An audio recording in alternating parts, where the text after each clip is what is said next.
Sabbiiti eno abatuuze b'oku kyalo ky'e Katale Busaawula ekisangibwa mu Town Council y'Ekyengera mu Wakiso baagwamu ensisi ekizimbe ekyali kizimbibwa bwe kyayiika oludda ne kitta omuntu omu ssaako n'okulumya abalala. Tiraabu emitayimbwa giri mu girengera giriyo mibale okuva eri waliwo fuuti 2 tuuka wali omutayimbwa omulala temulimu kuloosi.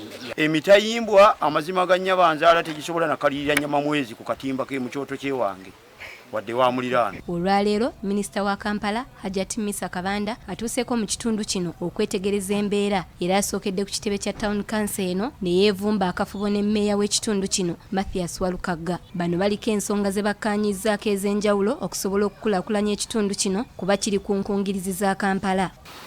Beetaagamu amaanyi okweyongera ndowooza abakozi b'emirimu okubanga nabo balondoola ebintu byabwe. Ekyokubiri tulina ssente entono nga kinga tomugazi naye ng'ate eri mu kibuga. Ne bw'oba ozimba kayumba ka nkoko oba katandaalo kyosobola kulwanyisa kasita okubamu misumaali bekka ogenda okwesangira bazze nga bagamba nti kiki kyokola wano gobaga nti kano katandaalo. So bwe twebuuza nti lwaki ebizimbe bigwa. Bano oluvudde ku kitebe kya Town Council eno ne boolekera ekifo awaali ekizimbe Ekyaagwa. Wano Minisita Minisita Kabanda kimubuuseeko okulaba ng'ekizimbe kino ekibadde kizimbibwa ng'ebintu ebibadde bikozesebwa tebiri ku mutindo. Tulaba sementi taliimu, mitayimbwa tegiriimu, buli kimu n'omusenyu gwennyini ogwakozesebwa situgutegeera bulungi.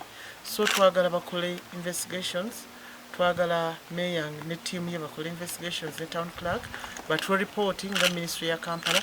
Ono wano wateeredde Town Clerk Stephen Mwasanje ku nninga okumuwa plan gye baawa Nannyini Kizimbe ategerekeseeko erya Dokasi ng'ono Munnakenya kyokka ne bamutegeeza ng'ekizimbe kino we kibadde tekirina pulaani era wano Minisita alagidde kimenyebwewo kussa n'okukwata nnyini kyo ne Yinginiya. Kino ekizimbe kiveewo kimenyebwe bakolemu badde basabe pulaani buto babawe pulaani kwe bagenda okuzimbira nga bakebedde buli kimu kye bagenda okukosa bakirina balage kye basobola okukola bwe bana tebakisobodde tukkiriziganyizza nti tebaddamu kuzimba anti nga bamaze okutereeza pulaani yaabwe na buli kimu. Mmeeya w'ekitundu kino Mathias Walukagga ategeezezza nti ekizimbe kino kibadde kiteeka obulamu bw'abaliranyeewo mu matigga era n'agamba nti kyakumenyebwawo bunnambiro. Nakafuna kati ripooti ya Yinginiya yekka ninda ya Health Inspector ninda neya Physical Planner then ndabo bazikwatagana naye nga twaweza mbenna kwogeramu nabo verbally bagamba nti tebakimanyiiko kino nono abadde azimba illegally but waliwo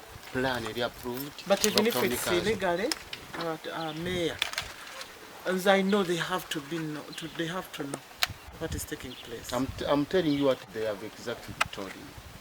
Kubanga sikiwanti waliwo kisobola okuzimbibwa nga tebamanyi nti waliwo ekizimbibwa wano mu Uganda wano ne bozimba Kafumbi ne bekaba katandaalo oli amanya nti waliwo ekizimbibwa obwo si mutayimbwa kugenda mu yadde gusiba naye era still.